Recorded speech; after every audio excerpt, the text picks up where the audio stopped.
Bueno, el Día Mundial del Medio Ambiente es, yo creo que fundamental para renovar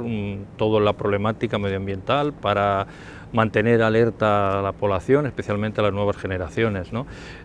Son muchos los impactos que el hombre ha generado sobre el entorno y bien conocidos por todos, ¿no? Desde el aumento de la concentración de gases de efecto invernadero, la subida del nivel del mar debido al calentamiento global, el deshielo de los glaciares, la fusión de los casquetes polares, etcétera.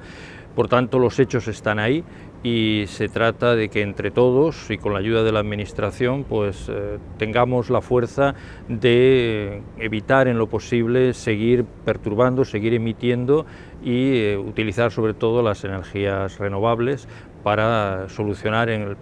problema, porque tenemos un deber moral que es el de entregar a las nuevas generaciones un mundo al menos igual de habitable que el que nosotros hemos heredado.